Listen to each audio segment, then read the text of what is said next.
In the year 1901, divers found something impossible at the bottom of the sea. A machine that should not exist. Near a small Greek island called Antikythera, a shipwreck was discovered. Inside it, statues, treasures, and one mysterious object no one could understand. At first, it looked like a lump of rock. But inside, there were gears, tiny, complex gears, hundreds of them. This was not just any object. It was a machine, built over 2,000 years ago in ancient Greece, at a time when most people believed the stars were fixed. Someone built a device to track the movement of the sun, moon, and planets.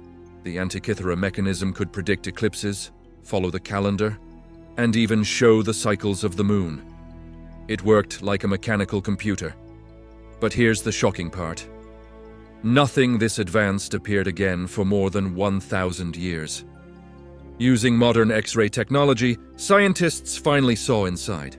They discovered over 30 bronze gears, perfectly designed. This ancient machine could model the universe, right in someone's hands. But we still don't know everything. Who built it? Why was it on that ship? A technology lost for centuries. A reminder that history still holds secrets we haven't discovered yet.